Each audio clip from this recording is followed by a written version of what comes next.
seperti Belanda, Swiss. Ini negara yang saya bilang apa? Saya melihat Islam, tapi saya tidak melihat orang Islam. Sementara di Indonesia, saya melihat orang Islam, tapi kurang melihat Islam. Kenapa demikian, Gus? Coba kita lihat. Negara-negara di Eropa yang maju atau di Asia seperti Jepang, mereka negara berakhlak, tapi nggak ada rahmat.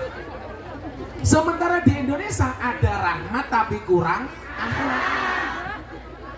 Contoh, Jepang bertanding di Doha, tim nasionalnya kalah. Anda tahu yang terjadi apa? Sampah-sampah di dalam stadion semuanya dipungut oleh supporter, padahal kalah. Bayangkan kalau menang. Kenapa? Mereka punya akhlak, tapi gak ada rahmat. Makanya gak ada Islam. Sementara di Indonesia ada orang Islam, tapi jarang kita melihat nilai-nilai Islam. Kenapa? Karena di Indonesia ada rahmat, tapi gak ada akhlak. Coba selesai pengajian di tempat kita di Indonesia, mohon maaf, sampah bertebaran di mana-mana. Betul? Alasannya apa? Tanggung jawab panitia. Lah ngono kuwi lah otakku bosok. Wis pengajian ora urun, ninggal sampah. Ini menjadi problem. Makanya kenapa kemudian saya bilang, ketika suatu saat Mas Dedi galau atas semua keadaan yang dia lihat. Waktu itu dia ambilau antara dilema dan galau. Karena dia banyak dibully, bahkan kontrak dia endorse dibatalkan gara-gara dia masuk Islam. Dengan melihat postingan-postingan orang Islam yang justru banyak caci maki. Saya bilang ini fakta yang menunjukkan bahwa Indonesia ini full rahmat tapi kurang akhlak. Bagaimana saya bisa membantu dakwah Gus Miftah, dia bilang. Akhirnya saya panggil, "Hei botak, kamu sini." Karena Mas Dedi ini orang yang mampu menumbuhkan motivasi untuk orang lain, tetapi tidak mampu menumbuhkan rambutnya sendiri. Saya bilang, "Mas Dedi, kamu dengerin. Orang non-Islam itu tidak membaca Quranmu, tidak membaca hadismu, tetapi membaca akhlak dan perbuatanmu. Artinya apa? Kalau kamu ingin mensiarkan Islam dengan rahmat dan akhlaknya gampang. Perbaikilah akhlakmu, perbaikilah kelakuanmu, perbaikilah perbuatanmu. Maka orang akan berbondong-bondong masuk Islam. Coba kalau kita tampilkan Islam di Taiwan, Islam yang ramah. Selesai pengajian, tempatnya bersih, ada program-program positif. Orang melihat Indonesia yang dilihat Islamnya, maka mereka tertarik masuk Islam. Coba Anda bayangkan, kalau yang dilihat dari kita apa? Perkelahian, tawuran, mabuk-mabukan. Orang akan mengatakan, kok Islam seperti itu? Makanya semua yang hadir ini harus menjadi agen dakwah. Apalagi sekarang era medsos. Ingat, satu peluru polisi hanya bisa nembak satu kepala. Tapi satu postingan di medsos itu bisa nembak jutaan kepala. Saya tadi pagi dapat kiriman apa? Ada bangser turun dari kereta, ada yang nyoting, "Oh, Gus Miftah datang." Padahal bukan saya. Iya. Aku mbak, kenapa matanya katarak? Iya kok. Semoga yang ngambil gambarnya ada di sini. Tapi kalau dilihat dari kualitas gambarnya sih HP-nya cross.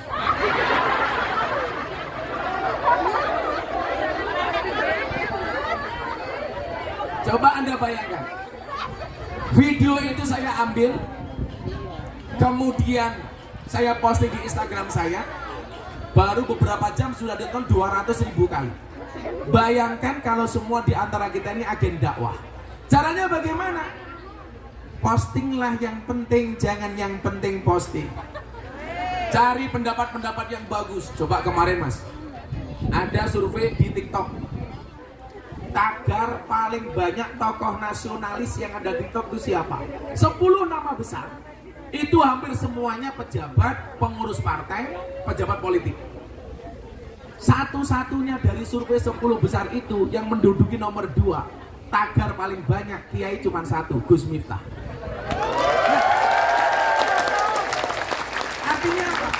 sahabat-sahabat saya BMI memaksimalkan medsosnya untuk dakwah. Postingan-postingan yang bagus di-repost, di-share ulang. Nah, Kata sandet meteng loh.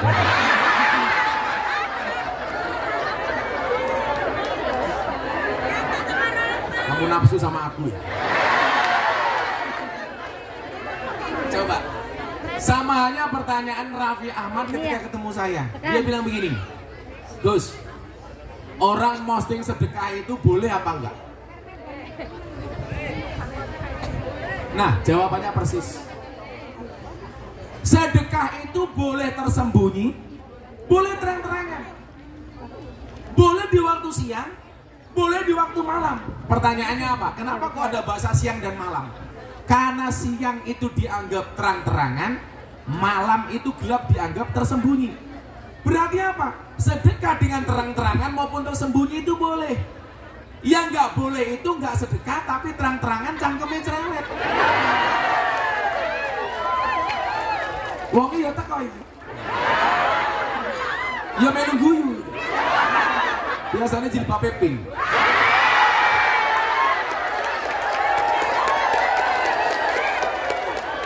Ya jilbabnya hijau kayak gini insya Allah lebih parah. Oh muslimat. Di sini banyak muslimat Mas ya. Coba tak kasih jenengan jawab muslimat sama fatayat saja. Bapak NU Ibu Mus, Kakang Ansor adik Fataya, tahlilane saben malam Jumat, mulih tahlilan padha nggawa salah goblok berkat padha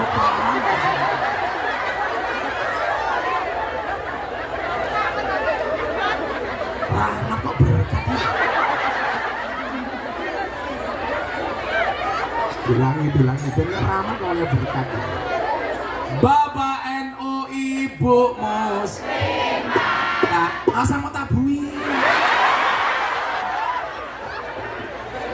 kok tabuane engko. Kamu jangan terlalu bersemangat. Ingat ya, kita di atas panggung yang sama tapi dengan amplop yang berbeda.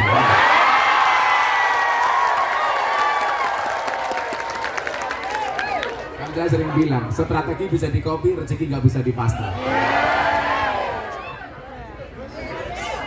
Bapak NU Ibu Muslimat, Kakang Ansor adik Fataya, tahlilane saben malam Jumat, mulih tahlilan padha nggawa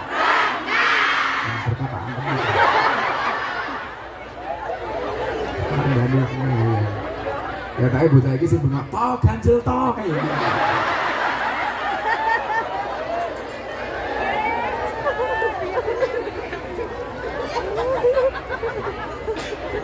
Jadi begini, kalau tadi Anda ngomong riya, dakwah itu kan dari masa ke masa terus memperbaharui metodologinya supaya tidak ketinggalan zaman. Zaman Nabi bilisan, pakai orasi, retorika. Zaman sahabat bil kolam, nulis. Zaman wali bisa kofah, budaya. Sekarang bil medsos. Ceramah Gus Miftah tahun 2021 di Gereja Jakarta Utara, trending viral nomor 1 dunia. Diposting sama Deddy Corbuzier, sehari postingan ditonton 7 juta kali. Dikomentari 100.000 kali lebih. Semuanya mencaci maki. Apakah Gus Miftah sakit hati? Tidak. Kenapa? Karena komentarnya tidak pernah saya baca. Pulang dari gereja langsung saya dibilang Miftah kafir. Apa jawaban saya? Gak masalah, syahadat lagi. Tapi coba, apa dampak positifnya? Satu keluarga dari Amerika masuk Islam gara-gara ceramah itu. Satu keluarga ateis dari Belanda masuk Islam. Nah, saya bilang Kalau dulu Wali Songo itu dakwah mengislamkan orang kafir, kalau sekarang mengkafirkan orang Islam. Alasannya apa? Saya dibilang kafir karena masuk tempat ibadah agama orang lain. Padahal kamu di sini semuanya masuk rumah orang lain. Berarti wong sak bene kabeh kafir. Ya sahadat meneh kok repot. Orang kafir 70 tahun kata Nabi membaca la ilaha illallah sekali itu terbakar kekafirannya. Masa kita tiap malam tahlilan dibilang kafir? Kan goblok. Tapi apa yang terjadi coba? Gara-gara postingan itu saya dapat undangan dari wali kota Los Angeles, Amerika Serikat untuk berbicara radikalisme dan toleransi. Berarti apa? HP ini agen dakwah nih.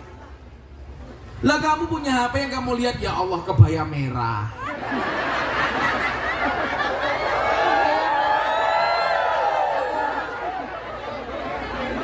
Maka saya bilang, ini quote, dengerin. Hargailah waktumu sebaik mungkin, karena 1 detik saja berharga, apalagi 19 detik.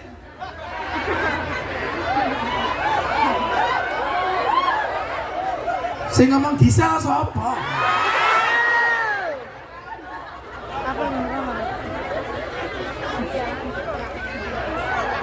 Aku nonton.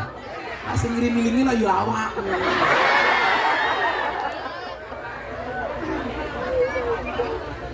Bukan sesuatu yang ditampakkan itu pasti riya, yang tidak kelihatan pasti ikhlas. Enggak, pemahamannya enggak begitu. Maka dulu Nabi pernah ditanya sama sahabat, ya Rasulullah mahwal ikhlas. Kanjeng Nabi ikhlas itu nopo? Nabi tanya ke malaikat Jibril. Kalau seandainya Nabi jawab pasti bisa, tapi nyatanya beliau nggak mau jawab. Tanya kepada gurunya. Ini pentingnya ilmu itu bersanad. Jibril mahwal ikhlas. Ternyata Jibril juga nggak jawab. Tanya kepada Tuhan, ya Rob mahwal ikhlas. Pelajaran pertama apa? Ilmu itu bersanad. Kalau soal sanad ilmu, sanad mohon maaf, nasabnya orang itu saja penting, apalagi sanadnya ilmu. Makanya kalian mohon maaf, soal sanad, soal nasab, kamu nggak bisa pilih dilahirkan dari siapa, tapi kamu bisa melahirkan generasi seperti apa. Mesti ke status WA.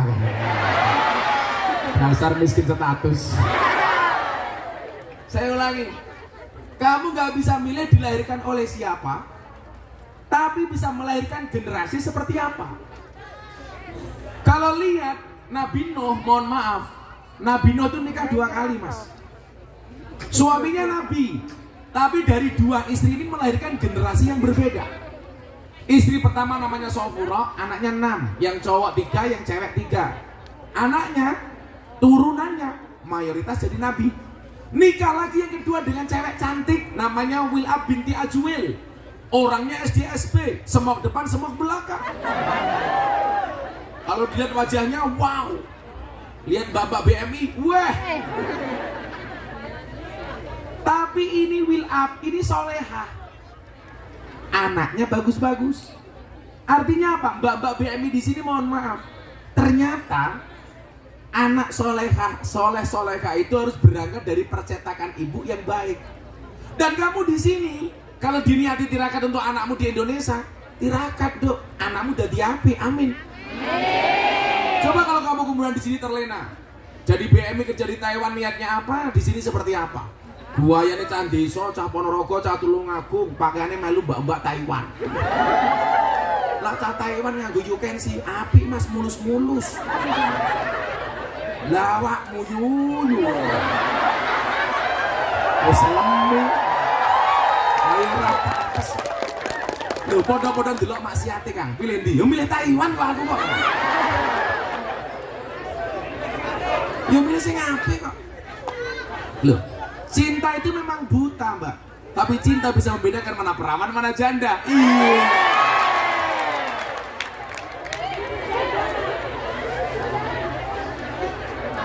Tapi tetap janda paling hebat. Makanya saya sering terbang ke Surabaya, karena di Surabaya ada bandara yang paling disukai oleh pria, Bandara Juanda. Sehingga apa? Ketika Nabi ditanya soal ikhlas itu, tanya sama Jibril, tanya sama Allah. Ya. Ilmu bersama.